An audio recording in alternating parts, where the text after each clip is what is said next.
है और कहा जाता है कि गडकरी जी उस मामले में देश को मीलों आगे रख रहे हैं।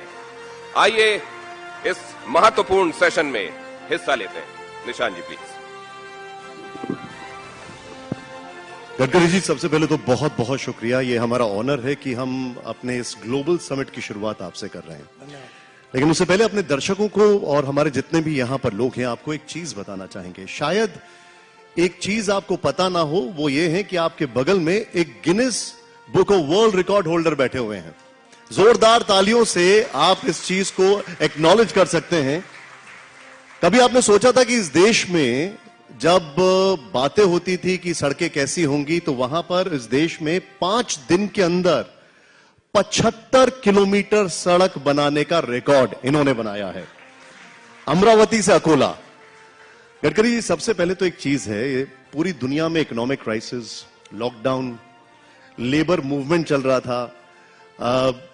किसी को समझ में नहीं आ रहा था कि हम जान बचाएं या अपनों को बचाएं, क्या करें। लेकिन हम क्या देख रहे हैं कि 12 किलोमीटर वाली सड़क अब 40 किलोमीटर तक चली गई। नेशनल हाईवे की अगर बात की जाए तो वो कहां 91,000 किलोमीटर और कहां 1.5 लाख के पास। वो मैजिक फॉर्मूला क्या है गडकरी साहब का, जो गडकरी जी लाते हैं, जिससे कि काम चलता रहता है, पेमेंट भी टाइम पर होता रहता है, कॉन्ट्रैक्टर्स भी टाइम पर पे होते हैं? होता क्या है वो? देखिए, सबसे पहली बात है कि इसका श्रेय केवल मुझे नहीं है। मैं बहुत बचपन में जब विद्यार्थी परिषद का काम करता था, तो एक बहुत अच्छा उदाहरण हमको मिला था कि ए नाम के व्यक्ति ने A² काम किया और बी नाम के व्यक्ति ने B² काम किया, तो total work is A² + B²। But when A and B comes together, thinks together and works together, A + B bracket में स्क्वायर, इसका जवाब आता है A² + B² + twice AB, and that's twice AB is a result of collective team spirit. और इसलिए engineers, contractors, consultants सभी रात दिन काम करते हैं। मैं उनके पीछे खड़े रहता हूं और सबके परिश्रम और मेहनत के कारण, टीम वर्क के कारण ये काम होता है। अगर ये श्रेय है तो मुझे अकेले को नहीं है, काम करने वाले उन लाखों लोगों को है जिनके कारण ये काम हो सके। आप थोड़ी देर पहले मुझे इनोवेशन की बात बता रहे थे, हम आपसे बात कर रहे थे। हमारे सहयोगी उस अमरावती स्ट्रेच पर गए, बताया कि हल्दर के पेड़ लगाएं जिससे कि चिड़िया घोंसला बना सके। सड़क किनारे पॉन्ड्स बनाए गए हैं जिससे कि रेन वाटर हार्वेस्टिंग हो। इनोवेशन के लिहाज से भारत इंफ्रास्ट्रक्चर पर अभी क्या कर रहा है? थोड़ा सा संक्षेप में सर। मैं विशेष रूप से आपसे चैनल के मुख्य संपादक को और आपको एक रिक्वेस्ट करूंगा, चाहे मेरा फोटो और मेरी बात मत छापिए, पर ये जो मैं काम कर रहा हूं इसको थोड़ा आंध्र, कर्नाटक, तेलंगाना, तमिलनाडु यहां लेके जाइए। ये जो रोड की आपने बात की, इसी रोड पर अकोला लगता है और अकोला में पंजाबराव कृषि विद्यापीठ है, और वहां अकोला के उसके पहले बोरगांव मंजू गांव लगता है, वहां वेटरनरी यूनिवर्सिटी की जगह है। तो ये रोड बनाते समय हमने एक बहुत बड़ी बात की है जो ऐतिहासिक है। इस रोड के लिए जो मिट्टी लग रही थी, तो हमारे पंजाबराव कृषि यूनिवर्सिटी जो थी, एग्रीकल्चर यूनिवर्सिटी, उनके पास 8,500 एकड़ जमीन थी, पर पानी नहीं था। आपको पता होगा कि देश में सबसे ज्यादा फार्मर सुसाइड्स, किसानों की आत्महत्या, अकोला, अमरावती, बुल्ढाना, यवतमाल और वर्धा डिस्ट्रिक्ट में हुई है। यहां पानी की समस्या है। तो मैंने उस समय महाराष्ट्र के मुख्यमंत्री देवेंद्र जी को एक रिक्वेस्ट की थी कि मुझे रोड के लिए मिट्टी लगती है, एग्रीगेट लगती है, तो मैं नदी नालों का खोलीकरण और रुंदीकरण करके दूंगा और जहां चाहिए वहां लेक बना के दूंगा अपने पैसे से, फ्री ऑफ चार्ज, और उसमें पानी स्टोर होगा और आपकी पानी की समस्या सुलझाई जाएगी। मैं रिक्वेस्ट करूंगा कि इस प्रोजेक्ट को देखने के लिए आप जाइए। मैंने 36 तालाब बने हैं और उस तालाब में पानी है और उसकी मिट्टी निकालकर रोड में यूज की, नदी नालों का खोलीकरण किया और इन 36 तालाबों के कारण 10,000 एकड़ जमीनों का सिंचन हुआ। 22,000 कुएं रिचार्ज हुए, जो 1 घंटा चलते थे वो 24 घंटे चलने लगे, और करीब 68 गांवों का पीने का प्रॉब्लम सॉल्व हो गया, 1 पैसा न खर्चा करते हुए। हमारे यहाँ कहावत है, आम के आम गुठली के दाम। तो ये 1 पैसा खर्चा। फिर हमने बुल्ढाना में, आपने अजिंठा मालूम होगा, अजिंठा से बुल्ढाना 15,000 लोग जो भेड़ बकरी संभालते थे, धनगर समाज के, वो माइग्रेट होते थे। पूरे रोड को हमने वाटर कंजर्वेशन में नदी नालों का खोलीकरण किया, तालाब बनाए अब कोई नहीं जाता, गांवों को पानी मिला, करीब हजारों एकड़ जमीन पानी के नीचे आई, कुएं रिचार्ज हुए, वहां ग्रीनरी आई और वहां का सूखा समाप्त हुआ, और एक पैसा खर्चा ना करते हुए। अब रेलवे काम कर रही है, रोड काम कर रही है, सब जगह मिट्टी लगती है, तो क्यों नहीं हम ये प्रयोग पूरे नीति आयोग को भी मैंने दिया, उन्होंने भी इसको स्वीकार किया है। आप इसका प्रचार करिए, क्योंकि पानी की समस्या जो है ये दिल्ली वाले नहीं समझ सकते। पानी की समस्या गुजरात, राजस्थान, महाराष्ट्र, कर्नाटक, तेलंगाना, आंध्र प्रदेश, छत्तीसगढ़, ओडिशा, झारखंड और ये केरल, इस केरल में उतनी नहीं, इस सब बातों में समस्या है। तो मेरा अनुरोध है कि एक अच्छा स्लोगन लेके आप कार्यक्रम चलाइए, जो मैं कहता हूं लोगों को लगे तो वो आप ले लीजिए। दौड़ने वाले पानी को चलने के लिए लगाओ, चलने वाले पानी को रुकने के लिए लगाओ, और रुके हुए पानी को जमीन को पीने के लिए लगाओ। गांव का पानी गांव में, खेत का पानी खेत में, घर का पानी घर में। मैं आपको बताता हूं, ये जैसे आप बैंक में पैसा डिपॉजिट करते हो, फिक्स डिपॉजिट, वैसे पानी को डिपॉजिट करिए जमीन के अंदर। कहीं 24 घंटे पानी मिलेगा, कहीं पीने की पानी की किल्लत नहीं होगी, सिंचाई बढ़ेगी, एग्रीकल्चर ग्रोथ रेट बढ़ेगा, गांवों में रोजगार निर्माण होगा, गांव समृद्ध संपन्न होंगे, कोई एस्पिरेंट डिस्ट्रिक्ट 122 से कोई नहीं रहेगा, और देश आत्मनिर्भर भारत बनेगा। मुझे गडकरी जी आपकी एक बात से एक चीज याद आई। आज से 3-4 साल पहले की बात है, जब आपसे हम इंटरव्यू कर रहे थे, तो आपने कहा था कि दिल्ली कई सारी चीजें नहीं समझता है जो वहां पर होती हैं, दिल्ली के लोग खासकर। लेकिन मैं एक चीज समझना चाह रहा हूं कि बात क्लियर कर दूं, मेरे अर्थ का गैर अर्थ न निकले। नहीं, बिल्कुल नहीं। उत्तर प्रदेश, बिहार में गंगा यमुना बहती है और बरसात भी आती है, तो यहाँ क्या है कि आपके यहाँ पानी 8 फीट पे मिल जाता है। मेरे खेत पर 450 फीट पे पानी निकलना पड़ा, क्योंकि पानी नहीं है। तो पानी की अवेलेबिलिटी यहाँ है और पानी की अवेलेबिलिटी यहाँ नहीं है, इस सेंस में मैंने उसको कहा। आपको बिल्कुल मिसकोट नहीं किया जाएगा, कई बार इस चीज से आप बचते हैं, मैं समझ सकता हूं। लेकिन क्या दिल्ली ये समझ रहा है कि आखिर एक बहुत अच्छी योजना आपने निकाली, उसको लेकर जो सड़कें आप बना रहे हैं, उस सड़कों पर युवा आ गए हैं, प्रोटेस्ट शुरू हो चुका है, बिहार से शुरू होता है, हरियाणा, पंजाब, राजस्थान, मैं बात कर रहा हूं अग्निपथ योजना की। ये विरोध को आप कैसे देख रहे हैं, आपका असेसमेंट क्या है इसको लेकर? देखिए, पहली बात तो ऐसे कि मैं सड़कों के संबंध में आपको बताऊंगा। केवल दिल्ली में जो एनसीआर क्षेत्र है, यहां मैं 60,000 करोड़ की सड़कें बना रहा हूं, और मैं एक मिशन पे काम कर रहा हूं कि मैं दिल्ली को जल प्रदूषण, वायु प्रदूषण और ध्वनि प्रदूषण से दिल्ली को मुक्त होना चाहिए, इस मिशन में काम कर रहा हूं। और इसका कारण जो ट्रैफिक जाम है उसको दूर करना होगा, तो नए रोड बनाने पे द्वारका एक्सप्रेस हाईवे बना रहा हूं, यहां से 10 मिनट में अंतर पर है, और वहां से नीचे से शिव मूर्ति से टनल बनाकर वसंत विहार जाएंगे, वहां से डायरेक्ट T3 जाएंगे। फिर मैं दिल्ली से जयपुर रोड जो है उसका अभी 1200 करोड़ का काम, फिर ब्रिजेस वगैरह और काफी काम कर रहा हूं। फिर दिल्ली में मुंबई दिल्ली एक्सप्रेस हाईवे लगता है, जहां से मुंबई से दिल्ली 12 घंटे में हो जाएगा, 12 घंटे में हो जाएगा। सोना से जो रोड का काम काफी पूरा हो गया।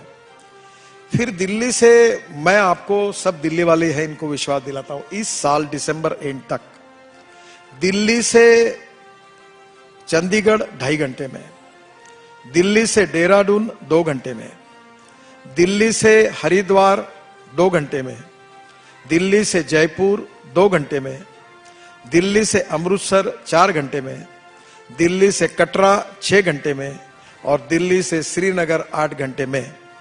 मैं इस साल इसमें 80% प्रोजेक्ट इस साल दिसंबर के अंदर पूरे हो जाएंगे, और मेरा इसमें एक भी काम अगर नहीं हुआ तो आप ब्रेकिंग न्यूज लगा दें। गडकरी जी, वहां पर हमारे एक बड़े सीनियर आर्मी के जनरल बैठे हुए हैं, जनरल अनुज माथुर, वो मुझे बता रहे थे कि जयपुर से दिल्ली आने में उन्हें कल बड़ा समय लगा। आपके हाईवे मजबूत थे, लेकिन वहां पर अग्निपथ योजना को लेकर आंदोलन चल रहा था, लोग सड़कों पर थे। मेरा सवाल अभी भी वही है, आखिर आपको इस विरोध के पीछे क्या दिखता है? देखिए, योजना अच्छी है और लोगों ने समझ लेनी चाहिए, और समझने के बाद इसका कोई विरोध नहीं करेगा। और मैं ये मानता हूं कि मैंने जब कैबिनेट में पूरी योजना सुनी, इसमें किसी के रोजगार छीनने की बात नहीं है। ये योजना बहुत ही अच्छी है, इसको ठीक प्रकार से लोग समझें और गलत फहमी में ना जाए। इससे इस देश के युवाओं का भी कल्याण होगा, देश का भी कल्याण होगा, और जॉब्स जो है कम नहीं होंगे और बढ़ेंगे। और लोगों को काम करने का मौका मिले। लेकिन गडकरी जी, इसमें एक on a very very serious note, इसमें एक बड़ा सवाल ये खड़ा होता है, जो युवा सड़कों पर हैं वो बोल रहे हैं कि हमको हमेशा ही नौकरी की चिंता रहेगी। अब हम सिर्फ 4 साल की नौकरी कर सकते हैं, जो आप एब्जॉर्ब करेंगे वो सिर्फ 25% है। देखिए, मैं आपको पहले ही बता चुका हूं, मैंने पूरी योजना सुनी है। आप एक काम करिए, राजनाथ सिंह जी को एक बार बुलाइए। इस योजना में किसी की नौकरी 4 साल के बाद खत्म होने वाली नहीं है, उसको ये नौकरी आगे मिलने वाली है। मुझे लगता है कि पूरी योजना का डिटेल समझने के बाद अगर कोई विरोध करे तो जरूर ठीक है, पर योजना में जो लोग समझ रहे वैसा नहीं है।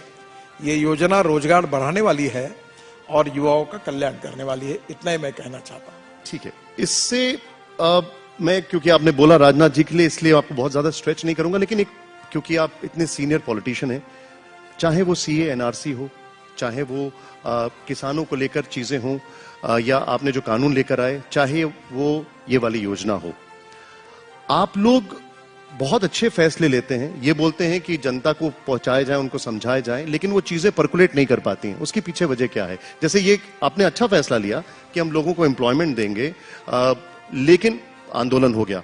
आप क्या कहेंगे इसमें? देखिए, हिंदुस्तान में लोकतंत्र है और लोकतंत्र में विपक्ष और सत्तारूढ़ पार्टी दो होती है, और विपक्ष में सरकार ने किए हुए निर्णयों का विरोध करने की मानसिकता होती है। तो लोकतंत्र में यह सब बातें चलती रहती है, और जनता की अदालत में जो कॉमन मैन रहता है वो इसके ऊपर अंतिम निर्णय फैसला करता है।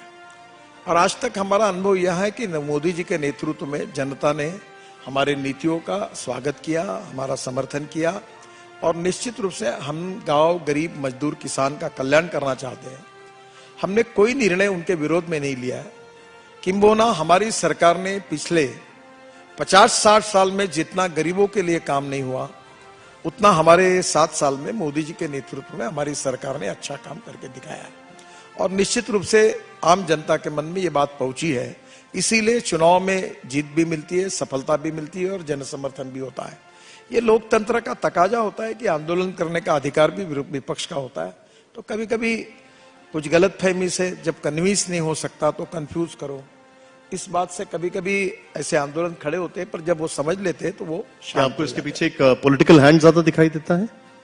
मैं इस पर कोई ज्यादा टिप्पणी नहीं करना चाहता, क्योंकि ये मेरे डिपार्टमेंट का विषय नहीं है। ठीक है, परंतु मुझे विश्वास है कि इन सब बातों के ऊपर सरकार की भूमिका युवाओं के हित में है, गांव, गरीब, मजदूर, किसानों के हित में है, देश के कल्याण में है।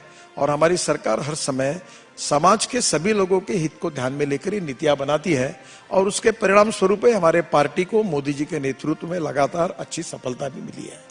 अब थोड़ा सा पीछे जाऊंगा, आपसे एक इंटरव्यू हुआ, उसमें आपसे बातचीत में ये आपने बताया कि आजकल टेक्नोलॉजी इंटेंसिव चीजें ज्यादा हो गई हैं। प्रधानमंत्री मोदी जी का ड्रीम है 24-25 तक 5 ट्रिलियन इकोनॉमी का। पूरी ग्लोबल इकोनॉमी श्रिंक कर रही है, इन्फ्लेशन बढ़ रहा है, अनएम्प्लॉयमेंट जो है वो भी उससे अफेक्टेड है। आपको लगता है कि हम इस टारगेट को अचीव कर पाएंगे? देखिए, जितने लोग हैं उतनी समस्या है, समस्याओं की कमी नहीं है। पर मैं अक्सर एक बात, मैं भी काम करता हूं, मुझे अड़चनों की कमी नहीं है, पर मैं अक्सर एक बात ध्यान रखता हूं कि there are some people who convert problems into opportunities and there are some people who convert opportunities into the problems. तो मुझे लगता है कि प्रॉब्लम्स को अपॉर्चुनिटी में स्वीकार करो। और दूसरी एक बात, मुझे आपका आज की थीम बहुत पसंद आई। मैं विद्यार्थी था, जब काम करता था, तो काम करते करते चुनाव हारते थे हम लोग, कोई जीतते ही नहीं थे, जो चुनाव लड़ते वो हारते थे। तो मेरे एक मित्र ने मुझे एक किताब प्रेजेंट की, वो बड़ी विचार करके दी, वो रिचर्ड निक्सन की ऑटोबायोग्राफी थी, और उसने कहा कि नितिन तुम ये पढ़ो। तो वो आईआईटी का उस समय स्टूडेंट था, मैं जब वो किताब पढ़ रहा था तो उसमें एक सुंदर वाक्य लिखा था। रिचर्ड निक्सन अमेरिका के प्रेसिडेंट थे, और वाटरगेट के कारण, अब वो इतिहास बहुत पुराना हो गया, उनको वॉशिंगटन में एक एरिया में लोगों ने रहने के लिए भी मना कर दिया। तो उस समय उन्होंने अपनी वो जीवनी लिखी थी, उसमें एक सुंदर वाक्य था। वो वाक्य ये था कि the man is not finish when he is defeated, but he is finish when he quits. युद्ध में हारने के बाद कोई समाप्त नहीं होता, युद्ध भूमि छोड़कर भाग जाता है तो समाप्त होता है। अब समस्या किसके पास नहीं है? टीवी 9 को नंबर 1 करना है तो रोज नंबर 2 वाला आपके लिए लगड़ रहा कि मैं नंबर 1 कैसे बनूं। टीआरपी एक दूसरे की छीनने की कोशिश होती है। ऐसा कौन व्यक्ति है जो समस्याओं का सामना नहीं कर रहा? Life is full of problem. तो प्रॉब्लम को न डरते हुए हिम्मत के साथ उसके ऊपर मात करके आगे जाना ही जिंदगी है। जिंदा दिली उसी का नाम है। और इसलिए क्राइसिस होते रहेंगे, समस्याएं बढ़ती रहेगी, हम चलते रहेंगे और आखिरी में हम जीतेंगे और हिंदुस्तान को विश्व गुरु बना के दिखाएंगे।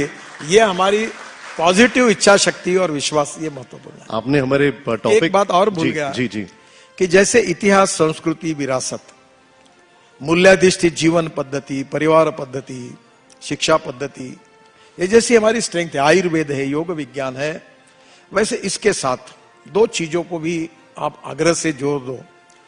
वो है knowledge as a power. Innovation, entrepreneurship, science, technology, research, skilled and successful practices, we name it as a knowledge and conversion of knowledge into wealth is the future.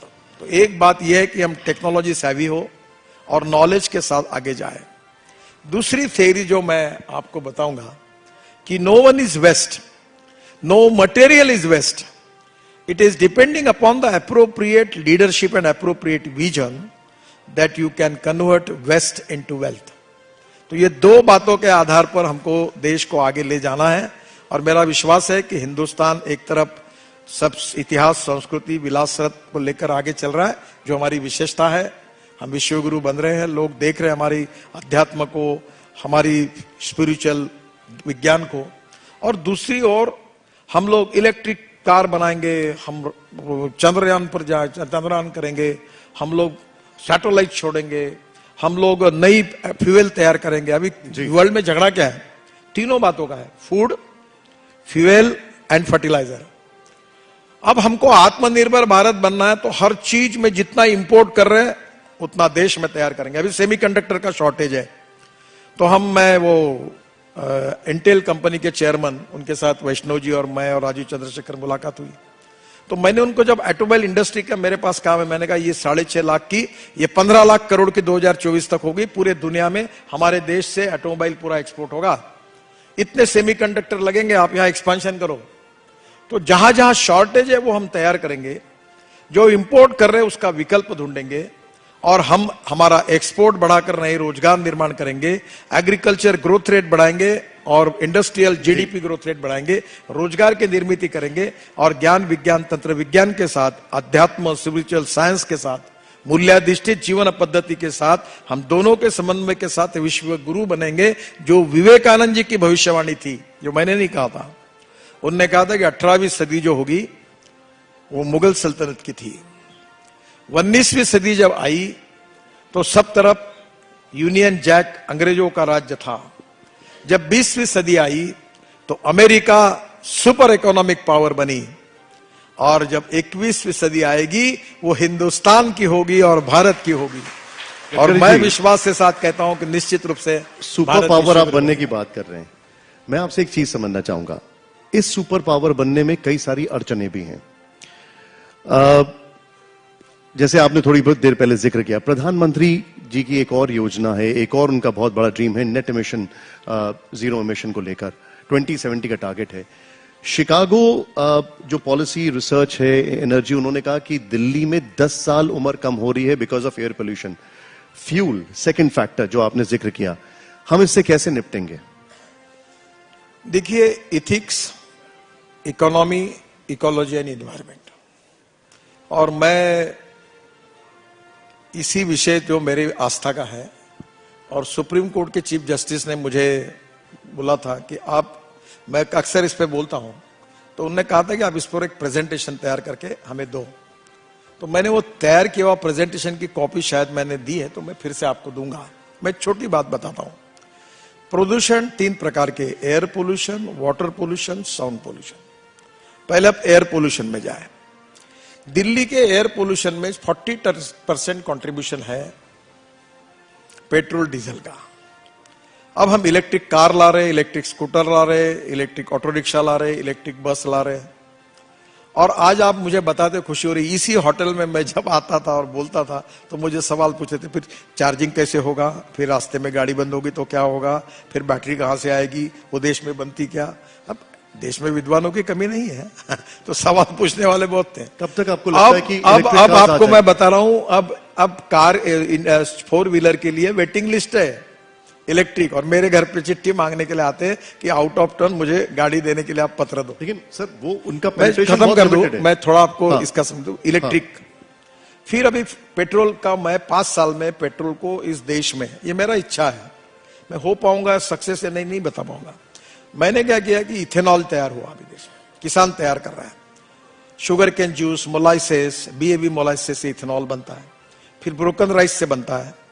अभी तो पानीपत में परली से 1 लाख लीटर इथेनॉल और 150 टन बिटुमिन, इंडियन ऑयल का plant शुरू हो रहा है, तो परली से इथेनॉल बन रहा है। तो इथेनॉल की इकोनॉमी अब आगे जा रही है, अभी 450 करोड़ इथेनॉल तैयार हो रहा है, 2000 करोड़ तक जाएगा। अब मैंने नई बात लाई है जो दिल्ली का पोल्यूशन कम करेगा, और आप सब लोगों को अनुरोध करूंगा कि 3 महीने के बाद जब गाड़ी खरीदना है तो इलेक्ट्रिक की खरीदे या फ्लेक्स इंजन की खरीदी गई। फ्लेक्स इंजन का मतलब यह है जो Toyota, Honda, Suzuki, Bajaj, hero, TVS सब 2 व्हीलर और ऑटो रिक्शा सब इसमें आ रही। फ्लेक्स इंजन का मतलब ऐसा है कि 100% पेट्रोल और 100% इथेनॉल। इथेनॉल का रेट है 60 रुपए लीटर और पेट्रोल का 120 रुपए लीटर, आधी प्राइस में मिलेगा। इथेनॉल के कैलोरी की value 1 litre petrol equal to 1 litre 300 ml ethanol था। मैंने रशिया में देखा और वो साइंटिस्ट ने कुछ किया, उनको मैंने इंडिया में बुलाया। मैंने उनसे स्टडी करने के बाद मैंने हमारे पेट्रोलियम मंत्री पुरी साहब को और इंडियन ऑयल के चेयरमैन वैद्य साहब और इनके फरीदाबाद के लेबोरेटरी के राम कुमार, उनको बुलाया और उनको उनकी मुलाकात करके दी। सबने मुझे कहा ये इम्पॉसिबल है। अब फरीदाबाद में इंडियन ऑयल ने 3 महीना प्रयोग करके पूरे टेस्ट की और उन्हें सर्टिफाई किया कि ये टेक्नोलॉजी सक्सेसफुल है, यानी जितना पेट्रोल का एवरेज मिलेगा उतना इथेनॉल का मिलेगा, यानी 1 litre petrol equal to 1 litre ethanol. अब TVS की स्कूटर बाइक आ गई, बजाज की स्कूटर बाइक ऑटो रिक्शा आ गई, हीरो की स्कूटर आ गई। अब 120 रुपए पेट्रोल लेने कर प्रदूषण करने के बजाय 60 रुपए लीटर का इथेनॉल वाली बाइक खरीदी करी है। कार में अब एक टोयोटो कंपनी है, उनकी एक कैमरी करके गाड़ी थी जो पेट्रोल पे चलते चलते 60% पेट्रोल पर और उसी से 40% बिजली तैयार करती थी। अब टोयोटो नई गाड़ी ला रहा है, वो ऐसी है कि 100% इथेनॉल, नो पेट्रोल, और उसमें से 60% इथेनॉल पे चलेगी और 40% बिजली। साहब लेकिन अब आपने एक चीज बोली है तो मैं थोड़ा सा आपको इंटरजेक्ट करूंगा। आपने टोयोटा की गाड़ी का जिक्र किया, GST उनके ऊपर इतना बढ़ा दिया हाइब्रिड कार्स के ऊपर कि उनको वो गाड़ी बनाना बंद करना पड़ा। उनकी प्रयास गाड़ी थी वो बनानी बंद करी क्योंकि GST इतना ज्यादा उसके ऊपर हो गया। ये सवाल मैंने आपसे पहले भी पूछा है जहां तक मुझे याद हो, लेकिन कुछ वेलकमिंग चीजें हम लोगों को करनी चाहिए। सुधार देता हूं, पेट्रोल गाड़ी पर 48% GST है लग्जरी कार पर, और इलेक्ट्रिक गाड़ी पर 5% है, 12% या 5% कुछ मॉडल देख के आया। तो पहली बात तो ऐसी है कि वो GST जितना उसके ऊपर है, पर अभी जैसे मेरे पास इलेक्ट्रिक गाड़ी है तो मैं पहले 20,000 से 25,000 रुपए महीना पेट्रोल पे खर्चा करता था, अब मेरा इलेक्ट्रिक का खर्चा 1,500 रुपए महीना हो। तो मुझे बताओ 18,000 रुपए महीने का सेविंग हो गया। आप जितने लोग पेट्रोल की गाड़ी यूज कर रहे हो वो इलेक्ट्रिक की लो, और मैं 1 साल के अंदर, मेरा ये प्रयास है और मेरा प्रयास भी है कि 1 साल के अंदर पेट्रोल के गाड़ी के बराबर इलेक्ट्रिक गाड़ी की कीमत हो जाएगी और फ्लेक्स इंजन की भी कीमत हो जाएगी। ये वेलकम, तो नेचुरली आपको कॉस्ट में कोई फर्क नहीं पड़ेगा और इधर फ्यूल में सेविंग हो जाएगा। वेलकम। एक छोटा सा बात रह गया जो दिल्ली की बात पूछी कि फ्यूल को हम बदलेंगे तो पोल्यूशन कम होगा, परली का यूज करेंगे जो लाते उसमें CNG LNG परली से बनाएंगे, इथेनॉल बनाएंगे तो कम हो जाएगा। फिर दिल्ली में कंस्ट्रक्शन के लिए प्रीकास्ट टेक्नोलॉजी मैंडेटरी करनी चाहिए ताकि सीमेंट और ये इधर उधर नहीं जाएगा।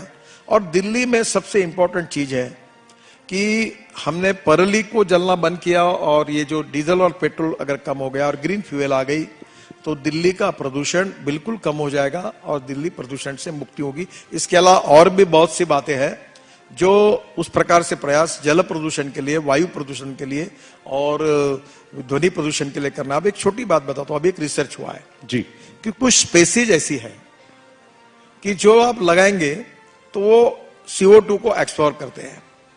अब मैं CO2 में भी वैल्यू एडिशन करने की टेक्नोलॉजी आई है। और आपको बता दूं, आपको ये होटल से 2 मिनट के डिस्टेंस पर ये धौला कुआं है। मैं दिल्ली के लिए बहुत नया हूं। मैं नागपुर से आता था हवाई जहाज से 1 घंटा 20 मिनट में, और धौला कुआं में 1 घंटा ऊपर देखता था। यही ट्रैफिक जाम होता था। तो मैंने हमारे लोगों को कहा, यार इसको प्रॉब्लम सॉल्व। नहीं सर, बोले ये रोड हमारा नहीं है, हमारा रोड ब्रिज जहां रुकता है खत्म होता है, हमारा NH खत्म होता है। बोला हम नहीं कर सकते। बोला ऐसा तुम नहीं कर सकते, इधर आओ। मैंने ये ताज मानसिंह तक, ताज पैलेस तक बढ़ा दो NH को, लाओ फाइल इधर। मैंने ताज पैलेस तक NH बढ़ा दिया और अपने पैसे से ये पूरा जाम जो है वो सॉल्व किया। आज आप यहां से स्मूथली जा सकते हो। इसके एक स्पॉट के कारण कितना प्रदूषण कम हुआ। अब एक बात छोटी सी रह गई। दिल्ली पुलिस कमिश्नर को और LG को मैंने कहा है, एक पुलिस स्टेशन है कोने पे, मैंने कहा ये पुलिस स्टेशन तोड़ डालता हूं और बाजू में मैं अच्छा बना देता हूं 2 मंजिले का। वो रोड को अगर बढ़ा को तो उधर का भी जो रिंग रोड पे जाता है ट्रैफिक, वो भी सॉल्व हो जाएगा। तो ये ट्रैफिक जाम एक जगह सॉल्व हो गया तो कितना प्रदूषण कम हो गया। फिर दिल्ली का पेरिफेरल रोड बनेगा।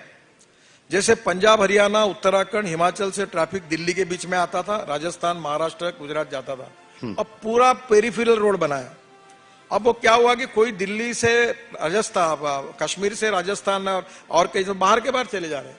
ठीक है। अब मैंने एक नया प्लान बनाया जिसके ऊपर अलग कार्यक्रम करो आप, 2 LG को दिया है। गडकरी जी, अब मैं दिल्ली में क्योंकि आपने दिल्ली का जिक्र किया, दिल्ली में एक और पोल्यूशन की बात करता हूं। वो है जो पॉलिटिकल पोल्यूशन है, और इस पे मैं चाहूंगा आप थोड़ा टिप्पणी करें। सबसे पहला सवाल है, आपकी पार्टी के जो नेता हैं वो बड़े ही ऐसे बयानात देते हैं जिससे कि पूरा माहौल पॉल्यूटेड हो जाता है। आपको लगता है ये जरूरी था? कहीं ना कहीं they are getting a free hand जिससे वो बच के निकल जाते हैं, लेकिन इस बार थोड़ा उल्टा पड़ गया। लेकिन there has to be something which has to be done. देखिए, मैं शुद्ध हवा में रहता हूं, ना पोल्यूटेड हवा में जाता हूं, ना पोल्यूटेड इस बात में बात करता हूं। तुम भी शुद्ध हवा लो, मुझे भी लेने दो। पोल्यूशन की चर्चा भी मत करो, तुम भी मत करो, मैं भी नहीं करता, खुशी से रहो। लेकिन उससे प्रदूषण जाएगा तो नहीं गडकरी साहब? जाएगा तो नहीं उससे? देखो, मुझे एक ने अच्छा बताया, 2 रेशा है, एक अपनी और दूसरी है। तो अपनी रेशा बड़ी करने के 2 मार्ग है। दूसरी की पूछने का काम करो या अपनी बड़ी करो। तो मैं अक्सर कहता हूं अपनी बड़ी करो, पॉजिटिव वे से, बाकी लफड़े लोचे में मत करो। मैं अपने काम को फोकस करता हूं, कौन क्या कह रहा, कौन क्या बोल रहा, कौन क्या लिख रहा, कौन क्या दिख रहा, उसका उसके बराबर। अपने को जो काम करना है वो करते जाओ, आगे शुद्ध हवा में रहो। क्या ये सारी चीजें आपको अफेक्ट नहीं करती हैं? क्या ये सारी चीजें आपकी पॉलिटिकल पार्टी को अफेक्ट नहीं करती हैं? क्या ये सारी चीजें आपकी सरकार को अफेक्ट नहीं करती हैं जब ऐसे स्टेटमेंट्स आते हैं? सर, ये सालों से ये बातें चलती आ रही है। मुझे एक कवि थे, मेरे मित्र थे महाराष्ट्र में, उन्होंने बहुत अच्छी बात बताई थी कि ये देश ऐसा है जो प्रवचन और कीर्तनों से सुधरा नहीं और तमाशा से बिगड़ा नहीं। तो उनकी कविता बहुत सुंदर है। रामदास फुटाणे करके मराठी के कवि थे, MLC थे हमारे, बहुत अच्छे कवि थे, बहुत सुंदर कविता, व्यंग्य है उनका। तो आप ऐसा करो, आप भी शुद्ध हवा लेते जाओ, प्रदूषण को छोड़ते जाओ। सर, आपने क्योंकि प्रदर्शन और तमाशे की बात की है, एक प्रदर्शन जो हम बहुत देख रहे हैं और आपकी बनाई सड़कों पर देख रहे हैं, वो है कांग्रेस का राहुल गांधी जी को लेकर। इसके ऊपर आप कुछ कहना चाहेंगे? खासकर उनका ये कहना है कि ये बड़ा विंडिक्टिव तरीके से काम किया जा रहा है, विपक्ष को टारगेट किया जा रहा है। देखिए, मैं आपसे एक रिक्वेस्ट करूंगा, आप मेरे से मेरी बात करिए। मैं दूसरों की बात सोचता भी नहीं, देखता भी नहीं और करता भी नहीं। एक दुर्भाग्य से एक ऐसा हुआ है कि मेरा घर जो है वो सोनिया गांधी और मनमोहन सिंह जी के बीच में है। और मेरे घर से रास्ता कांग्रेस पार्टी के कार्यालय जाता है। तो रोज वहां मेरे घर पे आने वाले लोगों को आने नहीं देते, बंद हो गए। तो वही तकलीफ मेरे को, बाकी बातों से मेरा कोई ताल्लुकात नहीं है।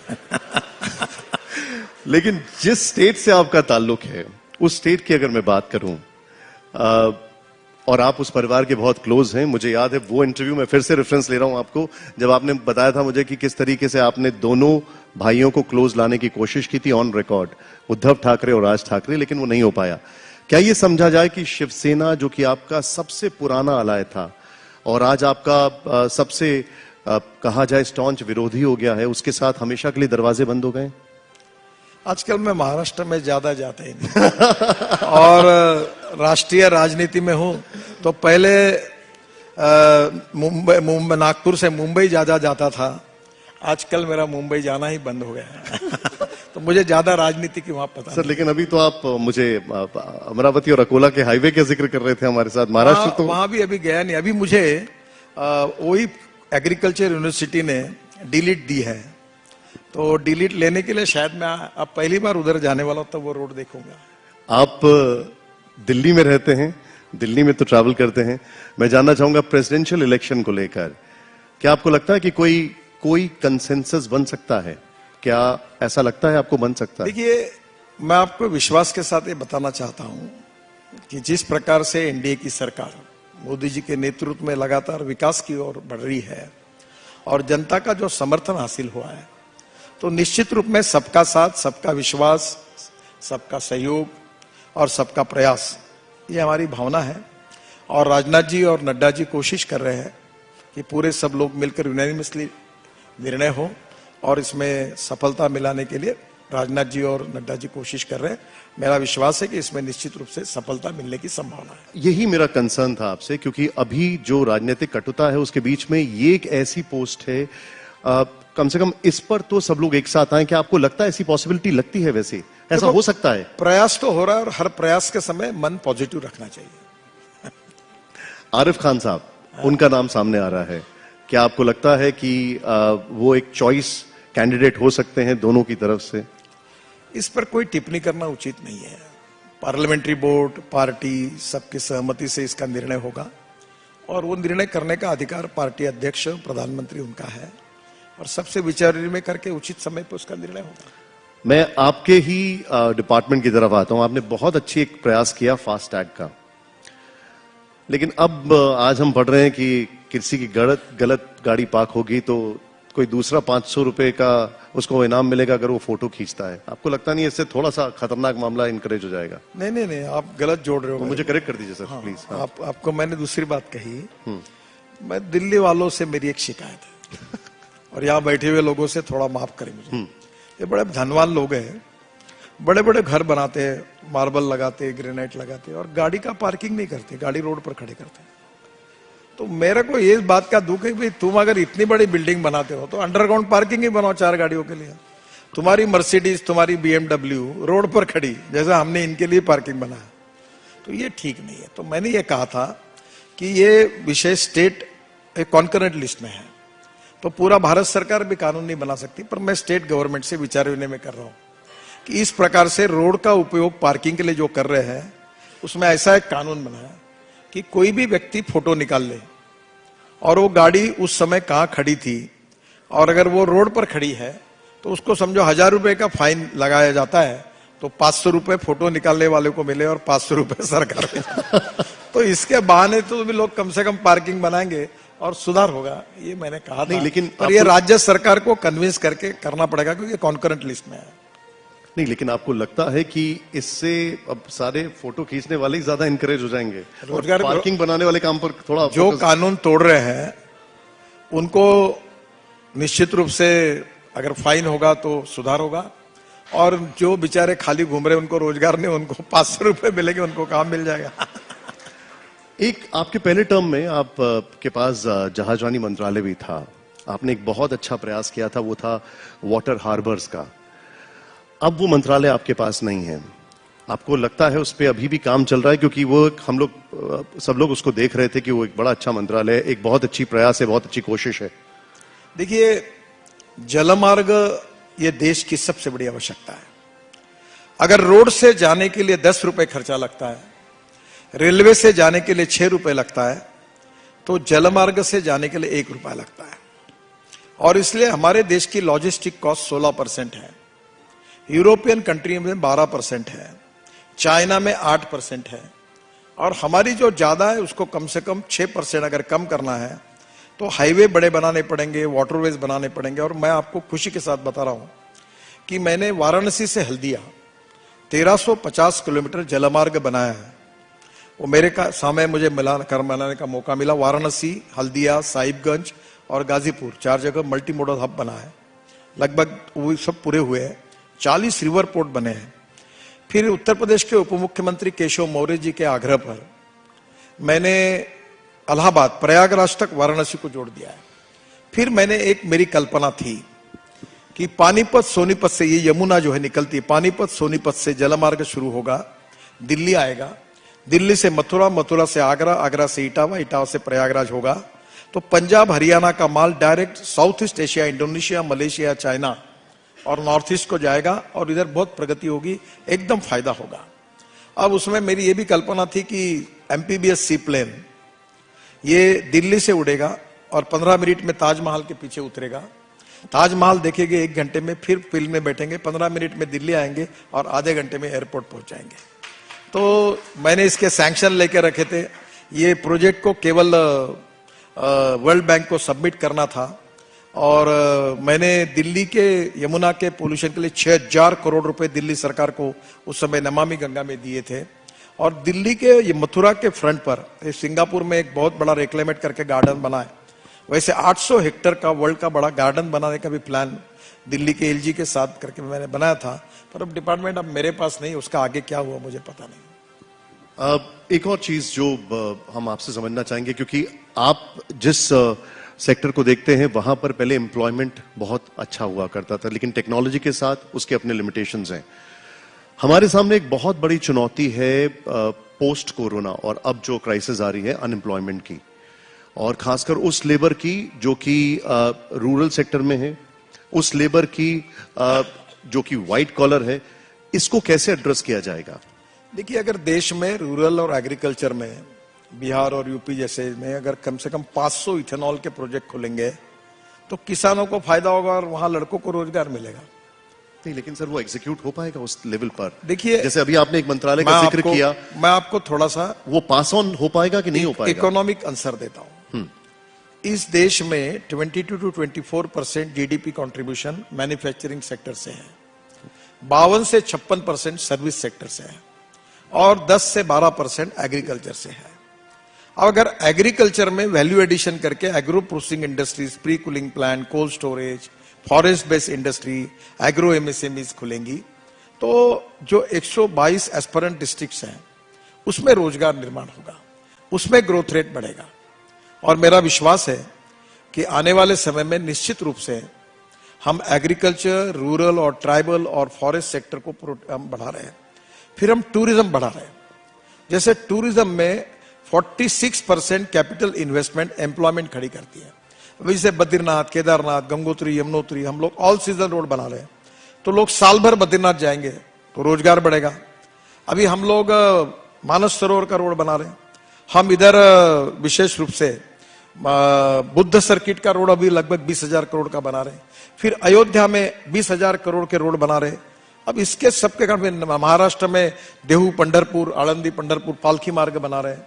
तो इन सब से क्या होगा कि रिलीजियस टूरिज्म, एडवेंचर स्पोर्ट्स, कहीं जाकर हिल स्टेशन पर जाने के लिए रोड अच्छे बनने से हमारा टूरिज्म बढ़ेगा और टूरिज्म से बहुत बड़ा रोजगार बढ़ेगा। अभी आपको बताओ, इस साल बहुत बड़े प्रमाण पर लोग नॉर्थ ईस्ट गए हैं। क्यों गए? क्योंकि नॉर्थ ईस्ट के रोड अच्छे बने, अरुणाचल, मेघालय, त्रिपुरा। तो मुझे लगता है कि हमको रोजगार की निर्मित करनी चाहिए और ऐसी इकोनॉमी बढ़ानी चाहिए जो देश में रोजगार निर्माण करेगी, देश की गरीबी दूर करेगी और देश की ग्रोथ को बढ़ाएगी। और वही हमारी नीति है, उसका परिणाम दिख रहा है। इसीलिए एक हाइपोथेटिकल सवाल पूछ रहा हूं, एक बहुत हाइपोथेटिकल सवाल है। क्या आपको लगता नहीं है कि वक्त आ गया है कि अब अर्बन मनरेगा के बारे में भी सोचा जाए? क्योंकि हम जिस तरीके से रिट्रेंचमेंट देख रहे हैं, क्या आपको लगता नहीं उसका वक्त आ गया है? बिल्कुल नहीं लगता। आप बोल रहे हैं उसकी बिल्कुल जरूरत नहीं है। फिर उसका मैं क्या जब ऑल्टरनेट है? आपको बता रहा हूं कि मैं ट्रांसपोर्ट मंत्री हूं, मैं हवा की बात नहीं कर रहा हूं। क्या हम स्किल एक इंक्रीज कर रहे हैं? मिनट मैं आपको जवाब देता हूं। अभी हमारी total automobile industry 6.5 lakh crore की है। देश को सबसे ज्यादा जीएसटी देने वाली ये इंडस्ट्री है, 4.5 करोड़ लोगों को रोजगार देने वाली है। और मैं आपको बता रहा हूं कि 2025 के अंदर ये 6.5 लाख करोड़ की इंडस्ट्री को मैं 15 लाख करोड़ की करने की योजना बना रहा हूं, ताकि वर्ल्ड में लगने वाली कार, स्कूटर्स, बसेस, ट्रक्स सब हिंदुस्तान से एक्सपोर्ट होगी। एक आधी कंपनी छोड़कर सब वर्ल्ड के ब्रांड यहां उपस्थित है और सब मुझे बताते हैं। अब सुजुकी यहां से एक्सपोर्ट कर रही है, टोयोटो यहां से एक्सपोर्ट कर रही है, हमारी बजाज, टीवीएस और hero 50% of two wheeler production export कर रही है। अब मैं इसको अगर 2025 तक, मेरी कोशिश है कि अगर ये 15 लाख करोड़ की बनेगी तो 3 करोड़ नए जॉब्स क्रिएट होंगे और देश को सबसे ज्यादा रेवेन्यू देने वाली, स्टेट और सेंट्रल गवर्नमेंट को जीएसटी देने वाली इंडस्ट्री है।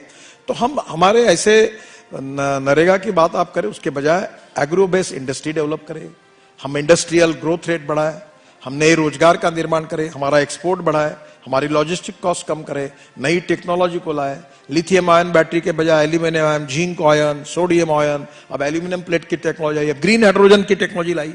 हम ऊर्जा आयात करने वाले नहीं, ऊर्जा निर्यात करने वाले बने, हमारा किसान अन्नदाता नहीं ऊर्जादाता बने। तो ये सब बातों से तो रोजगार तैयार होने वाला है। एक बहुत ही पर्टिनेंट सवाल ये है, और वो हालांकि हम ऐसा नहीं है कि टॉप 3 और 4 में आते हैं, लेकिन भारत में रोड एक्सीडेंट एक बहुत चिंता का विषय है। सेफेस्ट रोड्स, इसको इंश्योर करने के लिए हम क्या कर रहे हैं? देखिए, ये बात सच है कि मेरे डिपार्टमेंट में एक ही विषय जिसपे ऊपर मैं समाधानकारक काम नहीं कर सका, ये कबूल करते समय मुझे संकोच नहीं है। देश में 5 लाख एक्सीडेंट होते हैं, 3.5 लाख मौतें होती है, 2-2.5 लाख लोगों के हाथ पैर टूट जाते हैं। तमिलनाडु की सरकार ने वर्ल्ड बैंक के सहयोग से 50% एक्सीडेंट और 50% डेथ कम की है। मैं लगातार कोशिश कर रहा हूं। इसमें ऑटोमोबाइल इंजीनियरिंग में सुधार किया हमने, रोड इंजीनियरिंग में सुधार किया है, इसमें एजुकेशन, जो लोगों का सहयोग चाहिए। अगर सिग्नल होने के बाद भी जाएंगे, स्कूटर घुसा देंगे तो क्या होगा, फुटपाथ बनाने के बाद भी रोड से चलेंगे तो क्या होगा, रेड सिग्नल होने के बाद भी गाड़ी घुसा देंगे तो क्या होगा। तो एजुकेशन लोगों का करना, रूल्स ऑफ द रोड के इंप्लीमेंट करने के लिए। और दूसरी ओर इमरजेंसी में अगर एक्सीडेंट होते तो आजकल सब ट्रांसप्लांट हो रहे हैं, पेट ट्रांसप्लांट हो रहा है, सब ऑर्गन्स हो रहे हैं।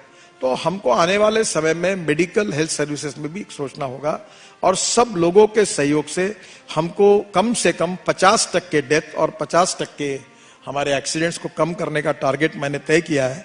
हम कोशिश कर रहे हैं, इसमें जितना काम खूब कर रहे हैं, मेहनत कर रहे हैं, पर सफलता जितनी चाहिए उतनी नहीं मिली है। आप सबके सहयोग से इसमें रोड सेफ्टी में आप भी मदद करिए। निश्चित रूप से लोगों के सहयोग से इसमें सफलता मिलाने की हम कोशिश करेंगे। एक लास्ट सवाल है मेरा आपसे, थोड़ा पर्सनल है, लेकिन गडकरी जी का पर्सनल या पॉलिटिकल एम्बिशन अब क्या बाकी है? मैं एम्बिशनलेस व्यक्ति हूं। मैंने कभी किसी को हार नहीं डाला और मेरा बायोडाटा नहीं छपा। अभी तो लोगों को भी मैं कहता हूं पार्लियामेंट्री कॉन्स्टिट्यूंसी में कि मैं हूं, आपकी सेवा करने की कोशिश की, आपके आशीर्वाद मिले।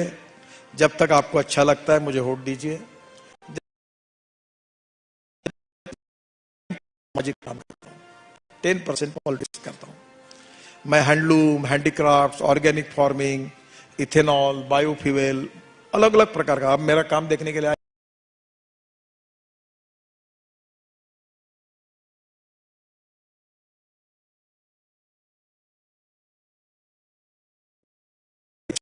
Is the instrument of socio economic reform.